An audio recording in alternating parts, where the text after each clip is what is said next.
പണ്ട് ചില ആൾക്കാർ പറഞ്ഞിട്ടുണ്ട്, just like the body knows how to live the body also knows how to die. അതായത് മനുഷ്യ ശരീരത്തിന് എങ്ങനെ ജീവിക്കണമെന്നറിയാം, അതുപോലെ തന്നെ മനുഷ്യ ശരീരത്തിന് എങ്ങനെ മരിക്കണം എന്നും വ്യക്തമായിട്ട് അറിയാം.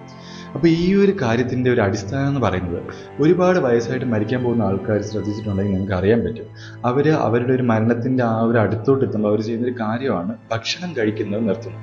അപ്പോൾ ഈ ഒരു കാര്യത്തെപ്പറ്റി സയൻറ്റിഫിക്കായിട്ട് പഠിച്ചിട്ടുള്ള ആൾക്കാർ പറയുന്നത് എന്താണെന്ന് വെച്ച് കഴിഞ്ഞാൽ, ഒരു പോയിന്റ് എത്തുമ്പോഴേക്കും മനുഷ്യ ശരീരത്തിന് വളരെ കൃത്യമായിട്ട് അറിയാം, ഇനി മനുഷ്യ ശരീരത്തിന് ഈ ഒരു ശരീരത്തിന് ഭക്ഷണം എന്ന് പറയുന്ന ഒരു കാര്യം ആവശ്യമില്ല. Because all that body wants is to shut down each of its organs. അതായത് ബോഡിയുടെ ഓരോ ഓർഗൻസും ഈ പറയുന്ന ശരീരത്തിന് ഷട്ട് ഡൗൺ ചെയ്യാൻ അല്ലെങ്കിൽ പ്രവർത്തനം നിർത്തിപ്പിക്കാൻ വേണ്ടിയിട്ടാണ് ഈ പറയുന്ന ശരീരം ശ്രമിക്കുന്നത്.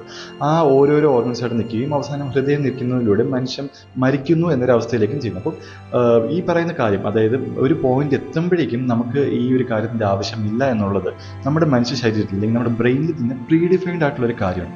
അപ്പം ഈ ഒരു കാരണം കൊണ്ടാണ് പലരും ഒരു ഏജ് കഴിയുമ്പോഴേക്കും അല്ലെങ്കിൽ മരണത്തിൻ്റെ അടുത്തോട്ട് എത്തുമ്പോഴേക്കും ഭക്ഷണം കഴിക്കുന്നത് നിർത്തുന്നത്. കാരണം അവരുടെ ബോഡിക്ക് അപ്പം ആവശ്യം ഭക്ഷണമല്ല, ദി ജസ്റ്റ് നീഡ് പീസ്. അവർക്ക് സമാധാനമായിട്ടുള്ള ഒരു മരണം മാത്രമാണ് ആവശ്യം. ആൻഡ് ബോഡി അവരുടെ മരണത്തിന് വേണ്ടിയിട്ട് അവരുടെ ശരീരത്തിന് പ്രിപ്പയർ ചെയ്തുകൊണ്ടിരിക്കുകയാണ്. അപ്പം നിങ്ങൾ ഈ ഒരു കാര്യത്തിൽ ശ്രദ്ധിച്ചാൽ നിങ്ങൾക്ക് മനസ്സിലാവും, നമ്മുടെ ശരീരത്തിന് പല കാര്യങ്ങൾക്കും പല രീതിയിലുള്ള ഡിഫൻസ് മെക്കാനിസം ഉണ്ടെന്ന് ഞാൻ നമ്മുടെ പഴയ വീഡിയോയിൽ പറഞ്ഞിട്ടുണ്ട്. ഇതിൻ്റെ പാർട്ട് 1 വീഡിയോ കാണണമെന്നുള്ളൊരു ലിങ്ക് ഡിസ്ക്രിപ്ഷനിലുണ്ട്, നോക്കിയാൽ മതി. അപ്പോൾ നമ്മുടെ ശരീരത്തിന് പല രീതിയിലുള്ള ഡിഫൻസ് മെക്കാനിസം ഉണ്ട്. ഞാൻ നേരത്തെ പറഞ്ഞു, ഇപ്പോൾ ഒരു അപകടം നടന്ന് നമുക്ക് ശക്തമായിട്ടൊരു വേദന വരികയാണെങ്കിൽ ശരീരം ഉടനെ തന്നെ കുറേ ഹോർമോൺസ് റിലീസ് ചെയ്യും, ഒരു പെയിൻ കില്ലർ പോലെ വർക്ക് ചെയ്യാൻ. ആ വേദന നമ്മുടെ ബ്രെയിനിൽ എത്താതിരിക്കാൻ വേണ്ടി ശരീരം ഉടനെ തന്നെ കുറേ കാര്യങ്ങൾ ചെയ്യും. അതുപോലെ തന്നെ നമ്മുടെ ശരീരത്തിൽ ഒരു മുറിവ് വരിക, അല്ലെങ്കിൽ നമ്മുടെ ശരീരത്തിൽ എന്തെങ്കിലും അസുഖം വരിക, ഇങ്ങനെ നമ്മൾ ചെയ്യുന്ന പല കാര്യങ്ങളും, millions and millions of thing നാം കൺട്രോൾ ചെയ്യുന്ന നമ്മുടെ ബ്രെയിനാണ്. അപ്പോൾ ബ്രെയിൻ എന്തൊക്കെ ചെയ്യുന്നുണ്ടെന്ന് ഉള്ള കാര്യങ്ങൾ ഇപ്പോഴും നമ്മുടെ പല പഠനങ്ങൾക്കും കൃത്യമായിട്ട് പറയാൻ പോലും കഴിയുന്നില്ല. അതായത് പല പഠനങ്ങളിലും ഒരുപാട് ഗ്രേ ഏരിയയാണ് ഇവിടെ ഉണ്ടായിട്ടുള്ളത്. അപ്പോൾ ബ്രെയിൻ എന്താ ചെയ്യുന്നത് നമുക്ക് കൃത്യമായിട്ട് അറിയില്ല. പക്ഷേ പല പഠനങ്ങളും കാണിക്കുന്നത് വളരെ വളരെ വളരെ ആക്യുറേറ്റ് ആയിട്ടുള്ളൊരു സംഭവമാണ്. നമ്മൾ നമ്മുടെ ബ്രെയിനിൻ്റെ അറൗണ്ട് 10% പോലും നമ്മൾ കൃത്യമായിട്ട് യൂസ് ചെയ്യാറില്ല. അതായത് നമ്മുടെ ബ്രെയിനിൻ്റെ കപ്പാസിറ്റി എന്ന് പറയുന്നത്, അതിപ്പോൾ ഞാൻ വളരെ സിമ്പിളായിട്ട് പറയുകയാണെങ്കിൽ, നമ്മുടെ ഒരു ഫോണിൻ്റെ ഒരു കപ്പാസിറ്റി, ഒരു 512 GB കപ്പാസിറ്റി ഉള്ളൊരു ഫോണിൻ്റെ ഒരു 1 GB മാത്രമേ നിങ്ങൾ മെമ്മറി അല്ലെങ്കിൽ അതിൻ്റെ ഒരു കാര്യങ്ങൾക്ക് വേണ്ടി നിങ്ങൾ യൂസ് ചെയ്യുന്നുള്ളൂ എന്ന് വിചാരിക്കുക. ബാക്കി 511 GB അവിടെ ഫ്രീ ആയിട്ട് കിടക്കുവാണ്. ഇതേ സെയിം ലോജിക്കാണ് ഇവിടെയും വരുന്നത്. നമ്മുടെ ബ്രെയിനിൻ്റെ ഒരു കപ്പാസിറ്റി എന്ന് പറഞ്ഞാൽ വളരെ വളരെ വളരെ വലുതാണ്. ബില്യൺസ് ഓഫ് ന്യൂറോൺസ് നമ്മുടെ ബ്രെയിനിനകത്തുണ്ട്, billions and billions of neurons. പക്ഷെ നമ്മൾ ഇത്രയും കാര്യങ്ങൾ യൂസ് ചെയ്യുന്നുണ്ട്, അല്ലെങ്കിൽ ഇത്രയും ന്യൂറോൺസ് കാരണം ഉണ്ടാകുന്ന ഈ ഒരു വലിയ കോംപ്ലക്സ് ആയിട്ടുള്ള ഒരു ബ്രെയിനിൻ്റെ ഒരു ഫുൾ ഫങ്ഷനാലിറ്റി നമ്മൾ യൂസ് ചെയ്യുന്നുണ്ടോ എന്ന് ചോദിച്ചാൽ ഒരിക്കലുമില്ല. നമ്മൾ അതിൻ്റെ ഒരു 10% മാത്രമേ യൂസ് ചെയ്യുന്നുള്ളൂ. ആൻഡ് നിങ്ങൾ ചിന്തിച്ച് നോക്കുക, നമ്മുടെ ബ്രെയിനിൻ്റെ ഒരു 10% പോലും നമ്മൾ കറക്റ്റായിട്ട് യൂസ് ചെയ്യുന്നില്ല. എങ്കിൽ പോലും ആ ഒരു യൂസേജ്, അതായത് ഒരു 10% പോലും യൂസ് ചെയ്യാണ്ട് കല്ലിൽ നിന്നും തീയിൽ നിന്നും ഒക്കെ നമ്മൾ മനുഷ്യൻ എന്ന് പറയുന്ന ഈ ഒരു പ്രതിഭാസം ഇത്രയും വലിയ ടെക്നോളജിയിലെത്തി. അപ്പോൾ ആലോചിച്ച് നോക്കുക നമ്മുടെ ബ്രെയിനിൻ്റെ ഫുൾ കപ്പാസിറ്റി എന്താണെന്ന്. ഇനി നിങ്ങൾ ശ്രദ്ധിക്കേണ്ട കാര്യം, എന്തിനാണ് ഇത്രയും കപ്പാസിറ്റി ഉള്ള ഒരു ബ്രെയിൻ? അപ്പോൾ നമ്മുടെ ബ്രെയിനിൻ്റെ ഞാൻ പറഞ്ഞ 10% മാത്രമേ നമ്മൾ യൂസ് ചെയ്യുന്നുള്ളൂ. ഈ പറയുന്ന എല്ലാ ഫങ്ഷൻസും, ശരീരത്തിൻ്റെ എല്ലാ ഫങ്ഷൻസും കൺട്രോൾ ചെയ്യുന്ന ഒരു മെക്കാനിസമാണ് ബ്രെയിൻ എന്ന് പറയുന്നത്. പക്ഷേ നമ്മൾ 10% മാത്രമേ യൂസ് ചെയ്യുന്നുള്ളൂ. അപ്പോൾ ബാക്കി 90% എന്തിനാണ് ഈ ഒരു ചെറിയൊരു സംഭവം കൺട്രോൾ ചെയ്യാൻ വേണ്ടിയിട്ട്, എന്തിനാണ് ഇത്രയും ഫങ്ഷനാലിറ്റിയും ഇത്രയും പവർഫുൾ ആയിട്ടുള്ള ഒരു ഡിവൈസ് നമ്മുടെ തലയിൽ വെച്ചിരിക്കുന്നത്? അവിടെയാണ് ഈ ചോദ്യങ്ങളുടെ എല്ലാം ഉത്തരം ഒളിഞ്ഞു കിടക്കുന്നത്. ഞാൻ പറഞ്ഞു, brain has A defence mechanism for everything. Brain എല്ലാ കാര്യങ്ങളും, നമ്മുടെ ശരീരത്തിലുള്ള എല്ലാ വോളണ്ടറി ഇൻവോളണ്ടറി ആക്ഷൻസും, നമ്മുടെ ശരീരത്തിനുള്ള വേദന, അങ്ങനെ പല പല കാര്യങ്ങളും ബ്രെയിൻ വളരെ വളരെ വ്യക്തമായിട്ട്, വളരെ പ്രീഡിഫൈൻഡ് ആയിട്ടുള്ള കാര്യങ്ങൾ അതിനകത്ത് ഉള്ളതുപോലെ തന്നെ ബ്രെയിൻ വളരെ ക്ലിയർ ആയിട്ട് ഇതെല്ലാം ഹാൻഡിൽ ചെയ്യുന്നു. അപ്പോൾ എന്തുകൊണ്ട് ബ്രെയിൻ മരണത്തിനെ ഇങ്ങനെ വെറുതെ വിടുന്നു? കാരണം ബ്രെയിൻ ഇത്രയധികം പവർ ഉണ്ടെങ്കിൽ definitely brain should have a defence mechanism against death. മരണത്തിനെതിരെ ബ്രെയിനിന് വളരെ കൃത്യമായിട്ടുള്ളൊരു മെക്കാനിസം ഉണ്ടാകണം. അങ്ങനെ ഒരു മെക്കാനിസം ഉണ്ടോ? അതും നമുക്കത് കണ്ടുപിടിക്കാൻ പറ്റാത്തതാണ്. ഇതാണ് ഏറ്റവും വലിയ ചോദ്യം എന്ന് പറയുന്നത്. കാരണം ഞാൻ പറഞ്ഞു, നമ്മുടെ കഴിഞ്ഞ വീഡിയോയിൽ തന്നെ ഇത് പറഞ്ഞിട്ടുണ്ടായിരുന്നു, നമ്മുടെ ഈ മരിക്കാൻ പോകുന്ന ആൾക്കാരുടെ മരണസമയത്തുള്ള ബ്രെയിൻ സ്കാൻസും പല ഈ MRI സ്കാൻസും അങ്ങനെ ഒരുപാട് സ്റ്റഡീസും കാര്യങ്ങളൊക്കെ നോക്കുമ്പോൾ അവർക്ക് മനസ്സിലായിട്ടുള്ള കാര്യം എന്ന് പറഞ്ഞാൽ, വളരെയധികം ഹാപ്പി ആയിട്ടിരിക്കുന്ന സമയത്ത് ബ്രെയിൻ സ്റ്റിമുലേറ്റ് ചെയ്യുന്ന അതേ ഫ്രീക്വൻസിയിലുള്ള വേവ്സും കാര്യങ്ങളുമാണ് ഇവർക്കും മരണസമയത്ത് ഒബ്സർവ് ചെയ്യാൻ സാധിച്ചത്. എന്നാൽ ഇതിൻ്റെ അർത്ഥം ബ്രെയിൻ ആ സമയത്ത് വളരെയധികം ഹാപ്പി ആയിട്ടിരിക്കുന്നു എന്നല്ല. ഞാൻ പറഞ്ഞ നിയർ ഡെത്ത് എക്സ്പീരിയൻസിൽ പോയിട്ട് വന്ന പല ആൾക്കാരും പറയുന്ന പല രീതിയിലുള്ള കാര്യങ്ങൾ. ചിലർ ഭയങ്കര ഹാപ്പി ആയിട്ടുള്ള കാര്യങ്ങളാണ് പറയുന്നത്, ചിലർ അവരുടെ ലൈഫ് മുഴുവൻ കണ്ടു എന്ന് പറയുന്നുണ്ട്, ചിലർ ഒട്ടും ലോജിക്ക് ഇല്ലാത്ത കാര്യങ്ങളൊക്കെ പറയുന്നുണ്ട്. അപ്പോൾ പല കാര്യങ്ങളും പല രീതിയിലാണ് എക്സ്പ്ലെയിൻ ചെയ്യുന്നത്. പക്ഷേ ഞാൻ പറയുകയാണ്, ഈ ഒരു നിയർ ഡെത്ത് എക്സ്പീരിയൻസ് എന്ന് പറയുന്നത് ഒരിക്കലും മരണം എന്ന് പറയുന്നത് അല്ലെങ്കിൽ മരണത്തിൻ്റെ പടിവാതിൽക്കൽ പോയിട്ട് വരുന്നതല്ല. Because consciousness is still there. നമ്മുടെ കോൺഷ്യസ്നെസ് ഇവിടെ തന്നെ ഉണ്ട്, അതൊരിക്കലും മുകളിലോട്ടൊന്നും പോയിട്ടില്ല. നമ്മൾ ആ കോൺഷ്യസ്നെസ്സിനെ തിരിച്ച് ആ ഒരു മെഡിസിൻ വഴി അല്ലെങ്കിൽ ആ മരണം എന്ന് പറയുന്ന ഒരു മരണത്തിൻ്റെ ഒരു പടിവാതിൽ എത്തുമ്പോഴേക്കും നമ്മൾ അതിനെ അവിടെ നിന്ന് തിരിച്ച് കൊണ്ടുവരാം, മെഡിസിൻസോ അല്ലെങ്കിൽ ബാക്കി കാര്യങ്ങൾ വെച്ച് നമ്മളോട് തിരിച്ച് കൊണ്ടുവന്നതിന്. പക്ഷെ ഒരാൾ പോലും ഇന്ന് വരെ കൃത്യമായിട്ട് മരിച്ചിട്ട് തിരിച്ച് വന്നിട്ടില്ല. മരിച്ചു പോയി എന്ന് തോന്നലുണ്ടാക്കിയ ശേഷം, അല്ലെങ്കിൽ ഞാൻ ഇങ്ങനെയൊക്കെ കണ്ടു എന്നുള്ള തോന്നൽ മാത്രമാണ് അവർ ഇവിടെ വന്ന് പറയുന്നത്. അതുകൊണ്ട് തന്നെ ഈ ഒരു ഏരിയ എന്ന് പറയുന്നത് ഇന്ന് വരെ ആർക്കും കണ്ടുപിടിക്കാൻ പറ്റാത്തൊരു സ്ഥലമാണ്. പക്ഷേ ഇവിടെ ഒരു തിയറി ഉണ്ട്. അതായത് ഞാൻ പറഞ്ഞു, ഈ പറയുന്ന ബ്രെയിനിന് ഇങ്ങനെ ഒരുപാട് ഫങ്ഷൻസ് ഉണ്ട്. അപ്പോൾ ബ്രെയിനിന് തന്നെ ഈ പറഞ്ഞ ഈ ഒരു ഇത്രയും വേവ്സും അവിടെ എന്തോ ഒരു സംഭവം, അതായത് മരിച്ച് കഴിഞ്ഞിട്ടുള്ള 7 മുതൽ 14 മിനിറ്റ് വരെ ബ്രെയിൻ വളരെ കൃത്യമായിട്ട് വർക്ക് ചെയ്യും. ബ്രെയിൻ വർക്ക് ചെയ്യുകയും ബ്രെയിൻ അവിടെ എന്തോ ഒരു സംഭവം ഉണ്ടാക്കുന്നുണ്ട്. ആൻഡ് അതുകൊണ്ട് തന്നെയാണ് ഈ MRIയിലും കാര്യങ്ങളൊക്കെ ഇങ്ങനെയുള്ള വേവ്സും കാര്യങ്ങളും ഈ ഒരു സ്റ്റഡീസും കാര്യങ്ങളൊക്കെ മനസ്സിലാക്കാൻ കാണാൻ നമുക്ക് പറ്റുന്നത്. അപ്പോൾ ബ്രെയിൻ അവിടെ എന്തോ ചെയ്യുന്നുണ്ട്, ബ്രെയിൻ അവിടെ എന്ത് കൃത്യമായിട്ട് തന്നെ ചെയ്യുന്നത്. പക്ഷെ അതെന്താണെന്ന് കൃത്യമായിട്ട് നമുക്ക് ആർക്കും മനസ്സിലാക്കാനും പറ്റുന്നില്ല. അപ്പം ഞാൻ പറയുന്നു, ബ്രെയിനിന് 10% മാത്രമേ നമ്മളവിടെ യൂസ് ചെയ്യുന്നുള്ളൂ. സോ വാട്ട് ഇഫ് ബ്രെയിൻ ബാക്കി 90%, അതായത് ബ്രെയിനിൻ്റെ ടോട്ടൽ ആയിട്ടുള്ളൊരു പവറാണ് അവിടെ യൂസ് ചെയ്യുന്നത് നിങ്ങൾ വിചാരിക്കുക. ബ്രെയിനിൻ്റെ ടോട്ടൽ ആയിട്ടുള്ളൊരു പവർ അവിടെ എടുക്കുകയാണ്. അതായത് ബ്രെയിനിൻ്റെ ടോട്ടൽ കപ്പാസിറ്റിയിൽ ബ്രെയിൻ വർക്ക് ചെയ്യാൻ തുടങ്ങിയാൽ എന്ത് സംഭവിക്കുന്നു നമുക്ക് ഇമാജിൻ പോലും ചെയ്യാൻ പറ്റത്തില്ല. നമ്മൾ ചില മൂവീസിലൊക്കെ കണ്ടിട്ടുണ്ട്, ബ്രെയിൻ 100% യൂസ് ചെയ്യുമ്പോൾ ഒരു ഗോഡ് ലൈക്ക് എൻറ്റിറ്റി ആയിട്ടൊക്കെ മാറും എന്നൊക്കെ ഒരു മൂവി, ലൂസി എന്ന് പറയുന്ന മൂവിയിലൊക്കെ നിങ്ങൾ കണ്ടിട്ടുണ്ടാവും.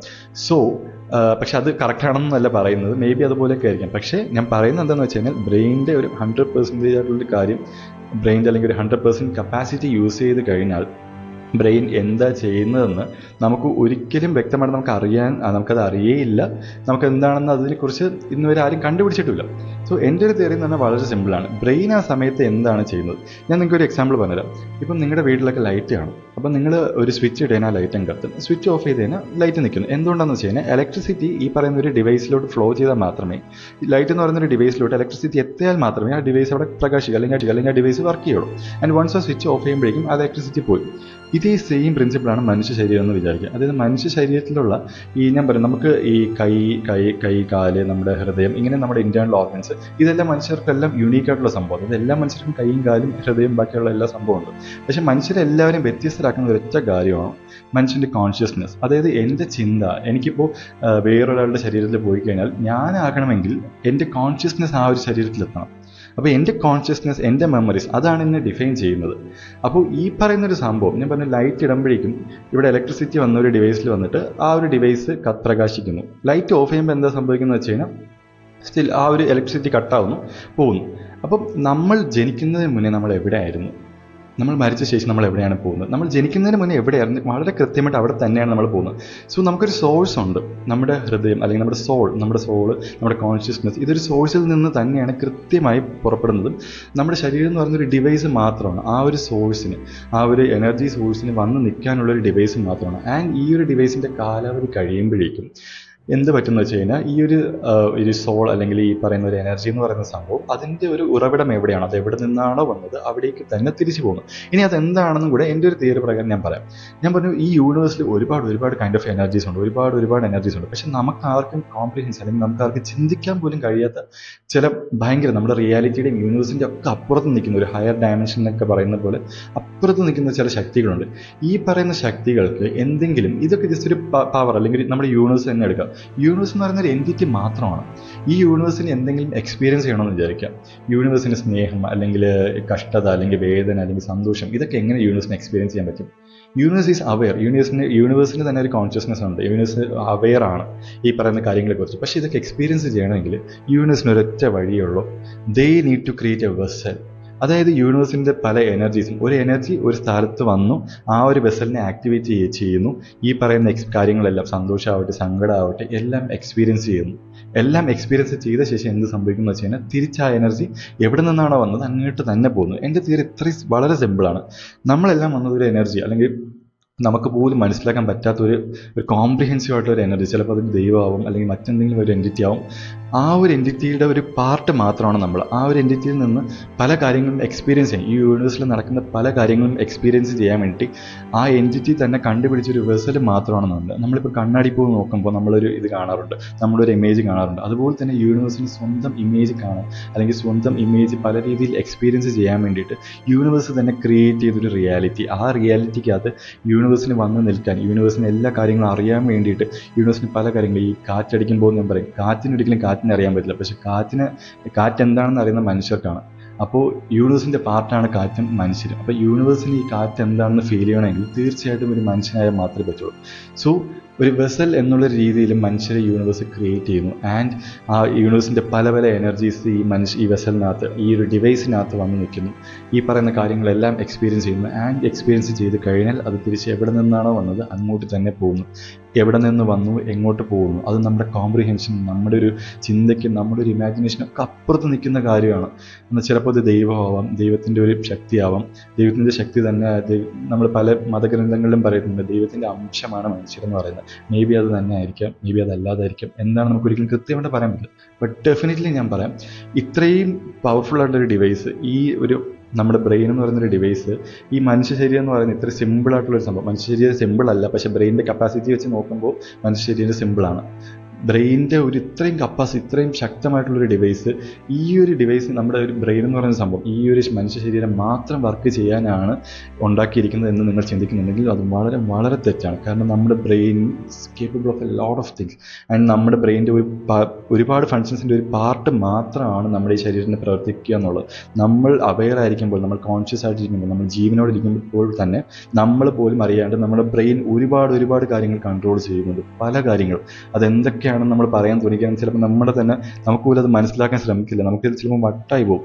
അത്രയും അതിന് മാത്രമുള്ള കാര്യങ്ങൾ കൺട്രോൾ ചെയ്യുന്നുണ്ട്. അല്ലെങ്കിൽ നിങ്ങൾ ആലോചിച്ച് നോക്കുക, എന്തിനാണ് ഇത്രയും പവർഫുൾ ആയിട്ടൊരു സംഭവം നമ്മുടെ തലയിൽ വെച്ചിരിക്കുന്നത്?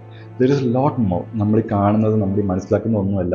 നമ്മളിവിടെ ജസ്റ്റ് ഇപ്പോൾ ചെയ്യുന്ന പല കാര്യങ്ങളും അതിൻ്റെ ഒരു പാർട്ട് മാത്രമാണ്, നമ്മുടെ ബ്രെയിനിൻ്റെ ഒരു ഫങ്ഷൻ്റെ ഒരു ചെറിയൊരു അംശം മാത്രം. ബ്രെയിൻ ആക്ച്വലി വർക്ക് ചെയ്യുന്ന ഇതിൻ്റെ ഒക്കെ അപ്പുറത്തുള്ള സ്ഥലത്തു നിന്നാണ്. ഇതിൻ്റെ ഒക്കെ ഒരു നമ്മൾ ചിലപ്പോൾ കാണുന്ന യൂണിവേഴ്സ് തന്നെ പലപ്പോഴും, മിക്കവാറും, ചിലപ്പോൾ മേ ബി എൻ്റെ തിയറി മാത്രമാണിത്, മേ ബി ഈ യൂണിവേഴ്സിൽ തന്നെ പല കാര്യങ്ങളും വർക്ക് ചെയ്യുന്ന, അല്ലെങ്കിൽ പല കാര്യങ്ങളും റൺ ചെയ്യുന്നതിന് ചിലപ്പോൾ നമ്മുടെ ബ്രെയിനിൻ്റെ പവർ ഉണ്ടായി, നമുക്കത് അറിയില്ല. നമ്മുടെ കോൺഷ്യസ്നെസ് എന്താണെന്ന് നമുക്കറിയില്ല, നമ്മുടെ ബ്രെയിനിൻ്റെ ഒരു കപ്പാസിറ്റി എന്താണെന്ന് നമുക്കറിയില്ല, നമ്മുടെ ബ്രെയിൻ വേറെ എന്തിനൊക്കെ കാര്യങ്ങൾക്ക് യൂസ് ചെയ്യുന്നുണ്ട്, നമ്മുടെ ബ്രെയിൻ തന്നെ എന്തിനൊക്കെ പോയി പെടുന്നു എന്ന് പോലും നമുക്കറിയില്ല. സോ നമ്മുടെ അറിവ് ഇത്രയേ ഉള്ളൂ. നമ്മുടെ ബ്രെയിൻ നമ്മുടെ ഇങ്ങോട്ട് വർക്ക് ചെയ്യുന്നു, നമ്മുടെ ബ്രെയിൻ പക്ഷേ but it's capable of a lot more things. പക്ഷെ നമുക്ക് മനസ്സിലായ പ്രകാരം ഇത്രയും മാത്രമേ ഉള്ളൂ. പക്ഷേ അത് മാത്രമല്ല സത്യം. നമുക്ക് കാണാൻ പറ്റുന്നില്ല, നമുക്ക് മനസ്സിലാക്കാൻ പറ്റുന്നില്ല എന്ന് വിചാരിച്ച് നമുക്ക് കാണാൻ പറ്റാത്തൊരു കാര്യം എന്ന് വെച്ച് അതവിടെ ഇല്ല എന്നല്ല അർത്ഥം. നമുക്ക് കാണാൻ പറ്റുന്നില്ല എന്നുള്ളത്, but it's still there. So just ഭയങ്കര ബ്ലൈൻഡായിട്ട് ഓക്കെ അതില്ല ഇതില്ല, നമ്മൾ മരിച്ചു കഴിഞ്ഞാൽ ഓക്കെ കഴിഞ്ഞു എന്നൊന്നും ആരും വിശ്വസിക്കരുത്. ഞാൻ പറയുന്നത് ദൈവമുണ്ടോ ദൈവമില്ല എന്നൊന്നും അല്ല. There is a power beyond our imagination, beyond our comprehension. നമ്മുടെയൊക്കെ ചിന്തയുടെയും മൊത്തം എല്ലാത്തിനും അതീതമായിട്ടൊരു ശക്തിയുണ്ട്. ചിലപ്പോൾ അത് ദൈവമായിരിക്കും, പക്ഷേ ആ ശക്തി ഒരിക്കലും ഇഗ്നോർ ചെയ്യരുത്. You should understand this. Because നമ്മളെന്ന് പറയുന്നത് വെറും നമ്മളിപ്പോൾ കണ്ണടച്ച് ചെന്നിട്ട് ഓക്കെ ഇതാണ് നമ്മുടെ വേൾഡ് അല്ലെങ്കിൽ ഇതാണ് നമ്മുടെ ലോകം എന്ന് പറഞ്ഞ് നമുക്ക് ബ്ലൈൻഡാക്കാൻ എളുപ്പം. പക്ഷെ നമ്മൾ ചിന്തിച്ചാൽ നമുക്ക് മനസ്സിലാവും ഇതൊന്നുമല്ല. നമ്മളെന്ന് പറയുന്ന ഒരു വ്യക്തി, അല്ലെങ്കിൽ നമ്മളെന്ന് പറയുന്ന ഒരു എൻറ്റിറ്റി തന്നെ ഒരുപാട് കാര്യങ്ങൾക്ക് കേപ്പബിൾ ആണ്. അതിൽ ഒരുപാട് കാര്യങ്ങൾക്ക് വേണ്ടിയിട്ടാണ് നമ്മളിവിടെ വിട്ടിരിക്കുന്നത്. അതിൻ്റെ ഒരു അംശം മാത്രമേ നമുക്ക് മനസ്സിലാവുന്നുള്ളൂ. നമ്മൾ പോലും അറിയാണ്ട് നമ്മൾ പല കാര്യങ്ങളും ഇവിടെ റൺ ചെയ്യുന്നുണ്ട്. അതെന്തൊക്കെയാണെന്ന് നമുക്ക് ഇനി വഴിയെ മനസ്സിലാവും. ഞാൻ പല കാര്യങ്ങളും ഒബ്സർവ് ചെയ്തും പല കാര്യങ്ങളും പഠിച്ചും പല രീതിയിൽ കാര്യങ്ങളൊക്കെ നോക്കിയിട്ട് ഞാൻ ഇതിൽ നിന്ന് കുറേ കാര്യങ്ങളും എനിക്ക് മനസ്സിലായ കാര്യങ്ങളാണ് ഞാൻ പറയുന്നത്. ആൻഡ് ഇനിയും ഇതിനെപ്പറ്റി ഒരുപാട് വീഡിയോസ് ഉണ്ടാവും. So stay tuned. അപ്പോൾ ഇന്നത്തേക്ക് അത്രയേ ഉള്ളൂ. Signing off, Ajith.